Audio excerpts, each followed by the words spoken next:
Salmo 23, nós já olhamos esse salmo por 2 semanas. Nós vamos analisar hoje, nós vamos continuar no verso 3. Eu vou usar agora tanto a King James como a Almeida Corrigida. Lembrando os irmãos, prestem bem atenção no que eu vou dizer. Nós estamos analisando esse texto, esse salmo, na ótica original do hebraico, tá? Quem esteve aqui, quem não esteve, vai no canal da igreja, tem as 2 ministrações, Salmo 23, 1, Salmo 23, parte 2, e hoje é a parte 3.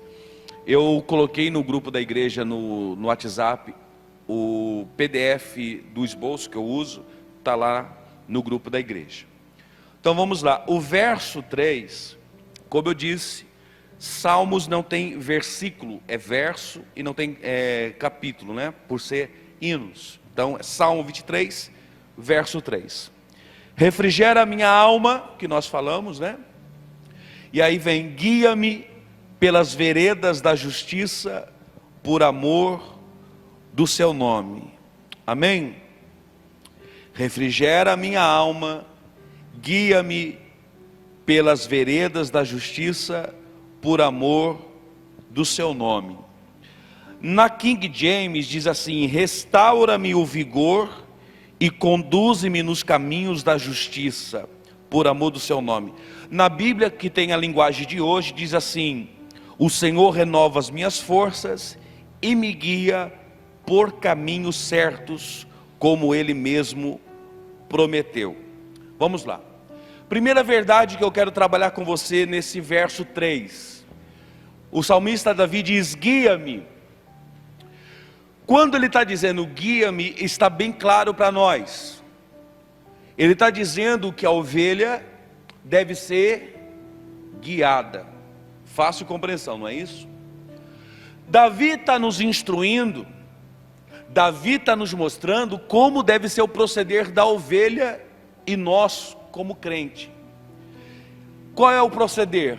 Que nós devemos ser guiados pelo Senhor. Essa é uma grande questão que muitas vezes é difícil para nós. Eu vou dizer para mim, porque nós temos interesse, sim ou não, vontades, desejos. Mas Davi está nos ensinando, a palavra do Senhor está nos ensinando a ser guiado por Deus, direcionado por Deus, e nós vamos chegar lá à consequência disso. Olha que diz em Provérbios 14, 12. Provérbios 14, 12. Por que nós devemos ser guiados por Deus? Olha que diz em Provérbios 14, 12. Há um caminho que ao ser humano parece ser melhores opções de vida, na minha tradução aqui. Há um caminho que ao ser humano parece ser as melhores opções de vida, mas ao final conduzem à morte. Existem caminhos para nós que parecem bons, legais, parece que é do nosso interesse, mas muitas vezes levam à perdição. Então Davi está nos ensinando nesse salmo, nesse verso, que nós precisamos ser guiados por Deus. Agora pergunta a você, você responde para você mesmo: Deus guia ou não guia a gente? Deus guia, mas há uma grande verdade que é: Deus guia quem deixa ser guiado por Ele. Nós acreditamos no livre-arbítrio. Nós como igreja, nós temos a doutrina, nós temos a teologia, que nós acreditamos no livre-arbítrio. Então Deus guia, Deus guia. E se eu não quiser, e se eu quiser fazer o meu caminho, você vai fazer. Infelizmente, existem pessoas que após escolher os seus caminhos, que às vezes Deus fala pelo pai, Deus fala pela mãe, Deus fala pela avó, Deus fala pelo pastor, Deus fala pela palavra, mas a pessoa diz: não, eu quero. Deus não vai fazer cair um raio. Deus não vai fazer o céu abrir e dizer: não vai, não, por favor. Deus nos deu livre escolha. Então eu estou aqui ensinando a você, porque senão daqui a pouco alguém vai dizer: não, pastor, o senhor está acontecendo isso na minha vida porque Deus permitiu. O senhor pregou lá que Deus guia quem permite ser guiado por Ele. Essa é a grande questão. Davi guiava as ovelhas, e ele está dizendo: Senhor, me guia, eu permito o Senhor me guiar. E quem está nos acompanhando pela internet, quem está aqui, a pergunta que eu deixo a você é: você está permitindo Deus te guiar? Você vai ter algumas escolhas essa semana, semana que vem, mês que vem e nesse ano. A pergunta que eu deixo para você: você vai deixar e vai aceitar Deus te guiar? Mesmo que não seja do seu agrado? Irmãos, nós precisamos entender uma coisa: às vezes Deus vai nos contrariar. Você entende isso? Às vezes Deus vai surgir para nós com algumas coisas que vai nos contrariar. E a questão é: estou disposto a aceitar Deus contrariar a minha vontade? João 14, 5 e 6. Vamos falar qual é esse caminho, porque a palavra está dizendo: guia-me, né? Qual é esse caminho? É o texto áureo que todos vocês conhecem. Disse-lhe Tomé: Senhor, nós não sabemos para onde vais, e como podemos saber o? Como podemos saber o? Olha o que Jesus diz. Porque eu estou falando para você que vai guiar, mas qual é o caminho?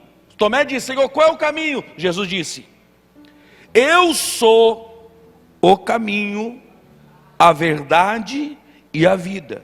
Ninguém vem ao Pai senão por mim. Então esse caminho que eu devo ser direcionado, qual é o caminho? Jesus. Então eu tenho que tomar umas escolhas e tenho que trilhar o caminho que é o próprio Jesus. Pastor, mas o senhor está falando uma coisa que é difícil. Como que é esse caminho de Jesus? Eu vou dar alguns textos para vocês aqui, eu vou falando. A nossa produção aqui é fenomenal, eles são rápidos no gatilho. Se a tradução não bater, a gente vai se encaixando aqui. Lucas, vamos falar que caminho é esse? Olha, Lucas 9, 23. Lembre-se, a gente está falando sobre o caminho. Lucas 9, 23. E dizia a todos: se alguém quer vir após mim, negue-se a si mesmo, tome cada dia a sua cruz e... Que caminho é esse? Renúncia. O caminho de Jesus é um caminho de renúncia. Sabe qual é essa cruz que Jesus está falando? Não é você fazer uma cruz de madeira e sair andando aí, não é isso. O que foi a cruz na vida de Jesus? A obediência ao Pai. Então, se você quer andar no caminho, ser uma ovelha guiada pelo pastor, a palavra é essa: o caminho de Jesus é o que? Renúncia e obediência. Eu sei que não é fácil ouvir uma palavra dessa, irmão, porque renunciar é fácil? Não é. Às vezes renunciar a um desejo, um vício, um sentimento, uma mágoa que você carrega no seu coração, aí Jesus diz: perdoa. A vontade que está no seu coração é de não perdoar. Talvez os irmãos sejam mais anjinho do que eu, irmão, mas não tem alguns desejos assim no coração que a gente luta? Eu sou assim. Aí Jesus diz: perdoa. Mas a minha vontade é dizer: Jesus, eu não quero perdoar. Aí Jesus diz assim: não, mas você vai perdoar. Renuncia o quê? Talvez essa vaidade, eu não sei, alguma coisa que me prende. Eu já falei aqui algumas ministrações sobre isso. Nada pode roubar o nosso coração de Jesus. Você pode ter paixões, você pode ter muitas coisas, mas cada coisa tem o seu lugar certo na sua vida. Então esse caminho que Lucas 29, 23 fala, da cruz, é renúncia e obediência. Esse caminho que a ovelha deve trilhar é um caminho de renúncia e obediência. Salmo 119, 59, Salmos 119, 59, quem quiser depois tem em PDF para vocês tudo. Olha que diz: porque os caminhos do Senhor são retos. Então Deus não tem um caminho tortuoso para nós. Deus não tem um caminho de confusão para nós. É um caminho reto. Oséias 14, 9, a parte final dele diz assim: considerei os meus caminhos e voltei os meus pés para os teus testemunhos. João 14, 23, 24. João 14, 23, 24 diz assim: Se alguém me ama, obedecerá a minha palavra. Se alguém me ama, guardará a minha palavra, e meu Pai o amará, e viremos para ele e faremos nele morada. Você percebe que Jesus está falando o que aqui? Desse caminho. Então eu não posso, irmãos, ser incoerente eu dizer aqui, eu amo Jesus, eu adoro Jesus, eu tenho Jesus no meu coração, mas eu não ando nesse caminho, que é de renúncia, que é de obediência. Jesus está falando por isso. Algumas traduções diz veredas, não é? Talvez a sua Bíblia aí, quem está com Bíblia de papel, diz assim, guia-me pelas veredas. Veredas são caminhos apertados. Veredas é um caminho que não tem espaço, Tiago.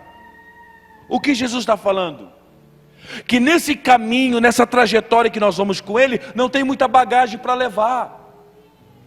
Você percebe que quando a gente vem para Jesus, a gente vem cheio de bagagem, lá do mundo, cheio de trecos, cheio de coisas.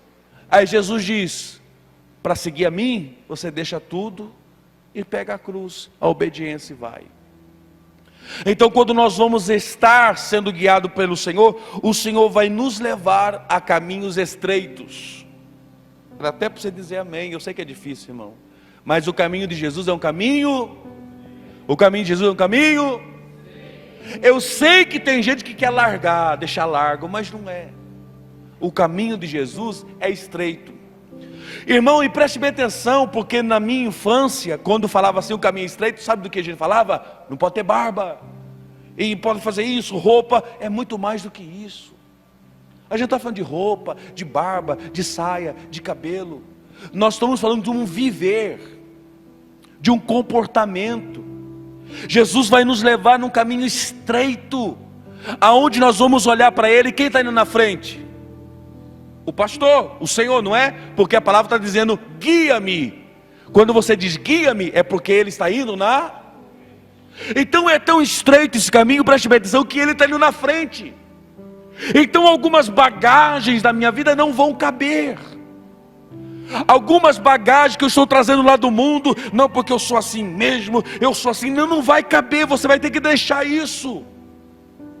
Pastor, porque a minha língua, pastor, porque a minha mão, porque pastor, eu sou assim, eu sou brava, não vai caber no caminho. Você vai ter que deixar isso. Você vai ter que seguir os passos de Jesus. Pastor, eu vou ser santo, não, você vai ser alguém lutando para ser santo. Que santo é Jesus, não é? A gente vai ter alguma coisa, mas nós vamos seguir os passos de Jesus. Guia-me pela vereda da justiça. Irmãos, essa justiça aqui na palavra, não é que Deus faz justiça, Ele faz. Mas na verdade não é que Deus faz justiça, Deus é a própria justiça, é um dos atributos de Deus.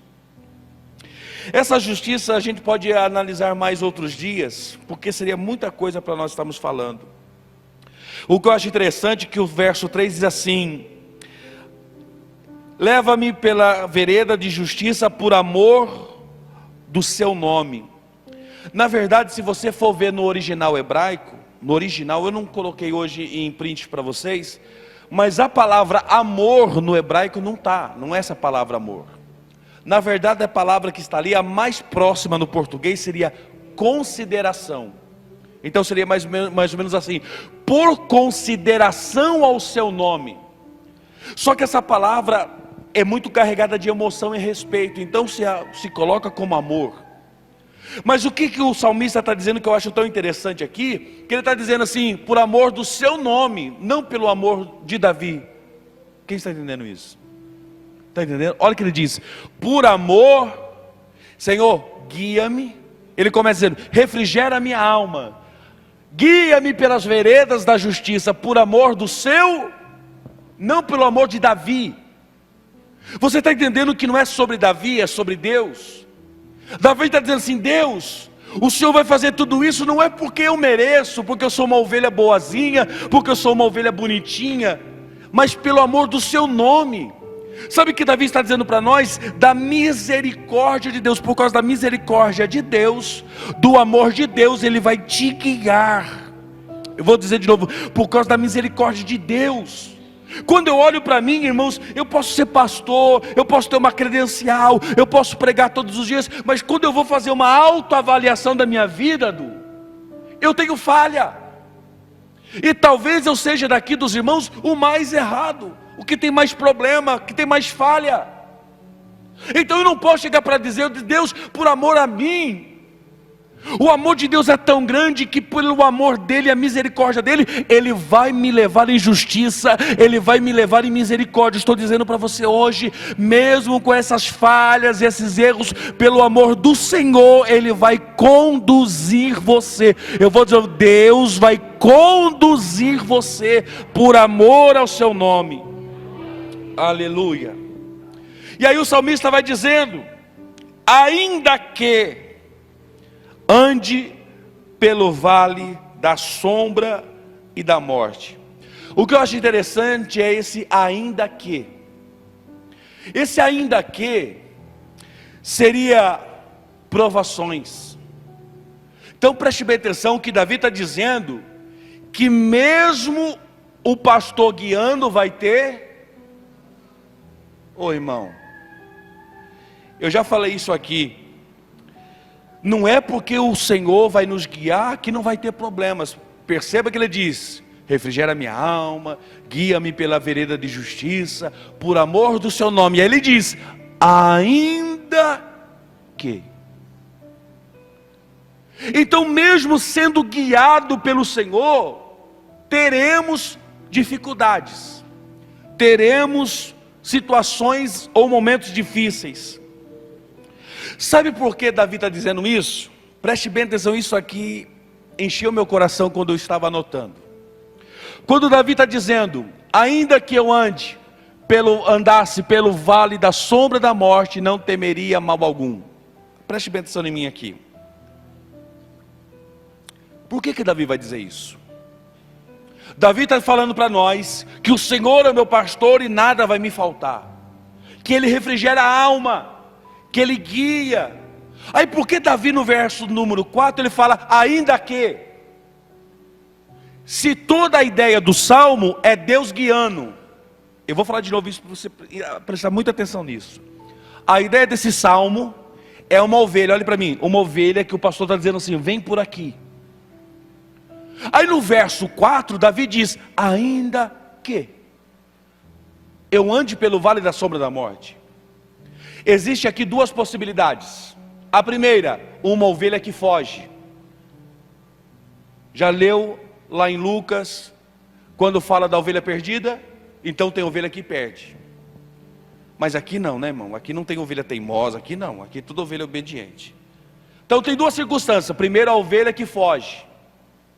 Mas o pastor vai atrás. Pastor, mas o senhor não está falando aqui de ovelha que foge, o senhor está falando de uma ovelha que segue o pastor. Como que vai andar no vale da sombra da morte? Simples. Você lembra na última ministração que eu falei sobre isso? Sobre os pastos adequados? Quando as ovelhas comem muito pasto, o que precisa fazer? Mudar para outro?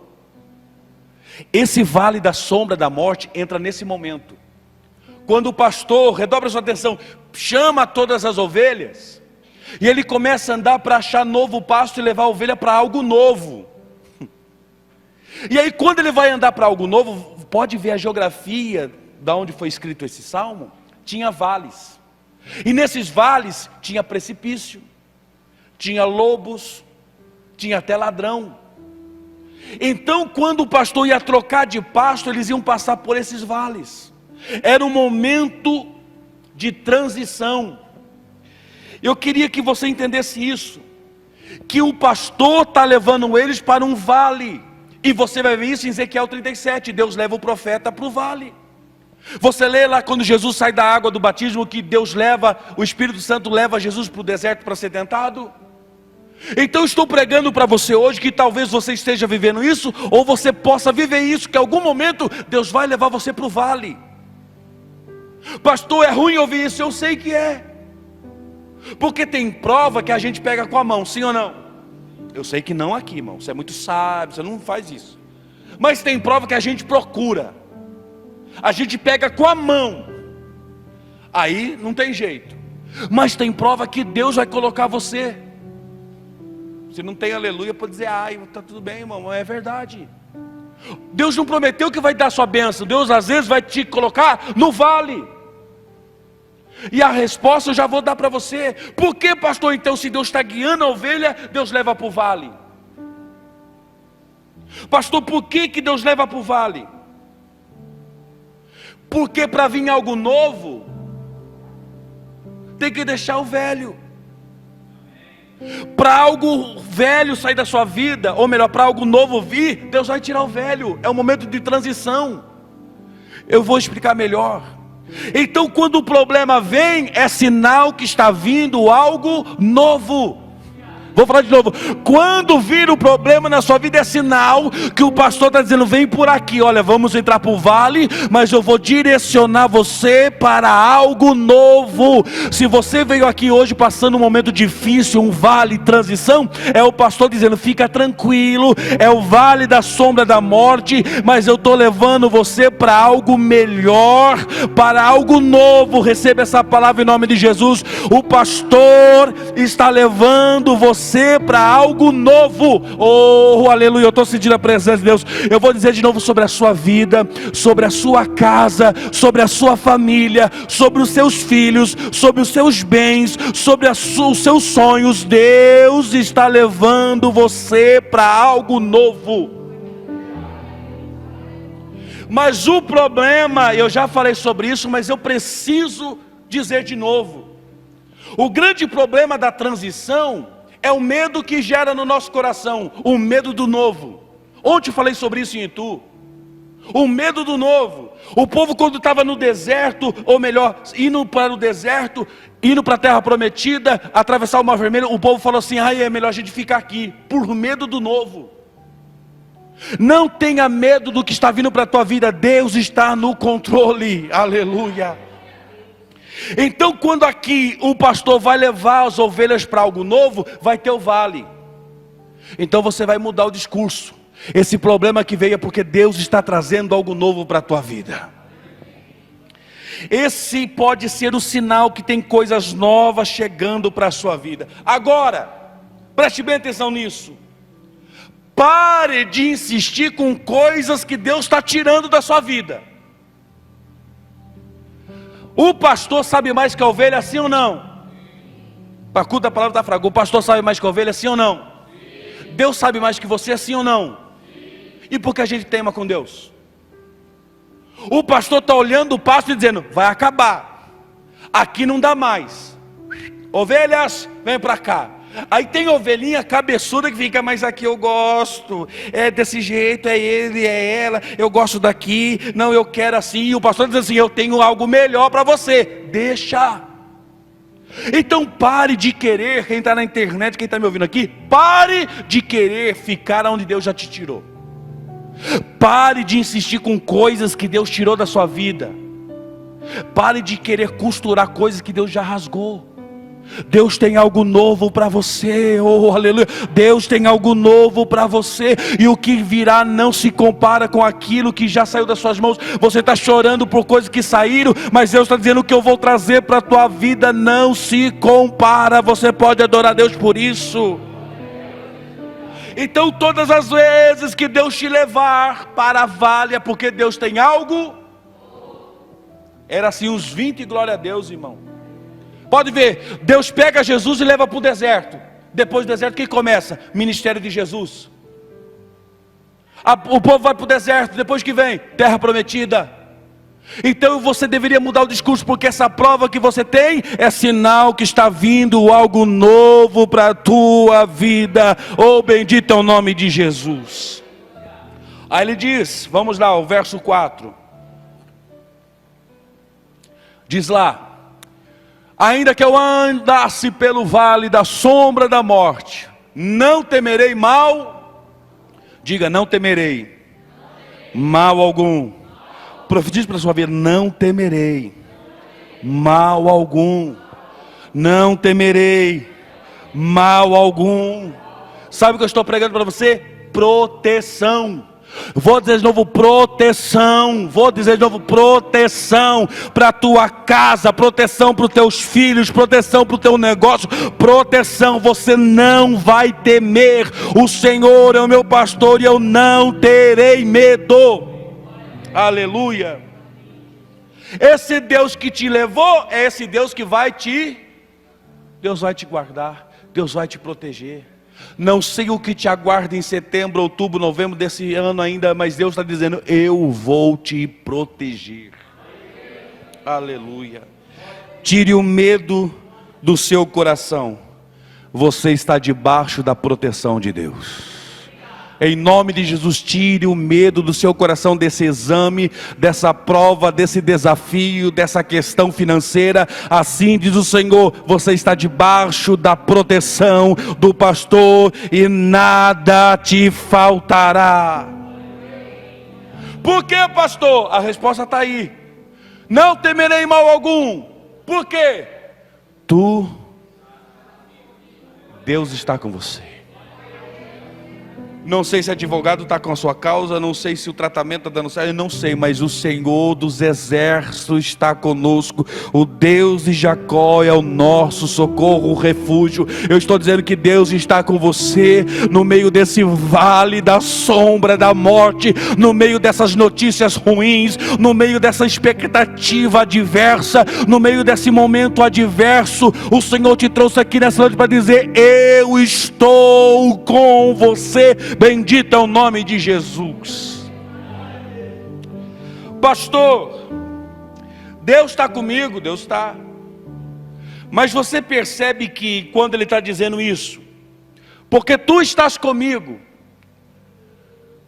isso é toda a resposta desde lá do começo. Você lembra que eu disse que se eu fizer o meu caminho, como que eu vou dizer que o Senhor está comigo? Eu estou trazendo algo tão claro para nós concluirmos. Semana que vem nós continuamos nesse verso. Eu estou trazendo algo tão claro para a vida de alguém, para a minha vida aqui hoje. Eu estou trazendo algumas coisas que são bênçãos para nossas vidas. Mas por que ele não vai ter medo? Porque Deus está com ele. Mas a questão é, será que o caminho que eu estou traçando, Deus está comigo? Se Deus estiver com você, pode ter sombra, pode ter seta, pode ter perseguição, pode ter mortandade que voa ao meio dia, pode ter que for. Se fechar uma porta, Deus vai fazer milagre até de porta fechada sobre a sua vida, mas Ele tem que estar nesse caminho que você está escolhendo. Quando o Senhor Jesus diz assim, estarei convosco, Mateus 28, verso 20, quando Jesus despede dos discípulos, olha o que Jesus diz. Eu estou falando para você de que Ele vai estar conosco. Quando Jesus vai estar conosco? Mateus 28, 20. Ensinando a guardar todas as coisas que eu vos tenho mandado, e eis que eu estou convosco todos os até dezembro, até a consumação do mundo. A proposta de Jesus é essa: se você andar no meu caminho, que eu já falei para você qual é o próprio Jesus. A proposta de Jesus é essa: se você ser guiado por mim, se você andar no meu caminho, eu vou estar com você todos os dias. Essa palavra aqui, irmão, deveria ser gravada no nosso coração, porque um dia, e vai ter, que você recebeu uma notícia, um dia de desafio, um dia de lágrima, um dia de dor. Lembra desse texto de Mateus 28, 20? Lembre dele. O Senhor está comigo. O Senhor está comigo. E se Ele está comigo, aí eu volto lá no Salmo, verso 4. Eu não temerei. Essa palavra é para nós irmos para casa com o peito estufado. Não de metido, altivez, não, mas de felicidade.